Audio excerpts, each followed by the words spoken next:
Մանուել, ում էիր ասում ռուսիս ապոկալիպսեք, նախ լսենք և շարունակենք։ Թո լիզեն, ռսների սապոկը պտի չոքեն, լիզեն։ Մանուել, լսիր ուշադիր, նախ աշխատիր ոտերիս տակ չընկնել, քո քաղաքական հովանավորներդ էլ քեզ չեն փրկելու։ Հաջորդ անգամ, որպես միջազգային իրավագետ, կապահովեմ, որ օրենքի տառին ու ոգուն համապատասխան պատասխանատվության ենթարկվես։ Իդեպ, մի հարց, հիմա Ջուլիկն ես, թե Մանուելը, ի պատիվ քո սիրելի Պուտինի,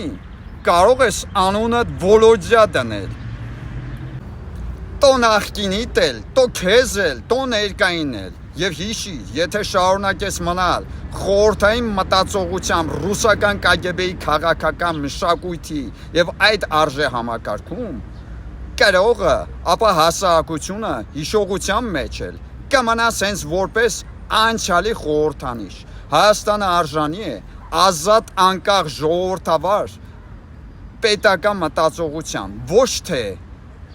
խորհրդային ժառանգության շարունակությանը, ապագան ազատությունն է, խորհրդային մտածողությունը պատմության փակուղում, հաջորդ անգամ քեզանով կզբաղվի օրենքը, հարգանքով հանուն ժողովրդավար պետականության կուսակցության նախագահ Արսեն Սարգսյան։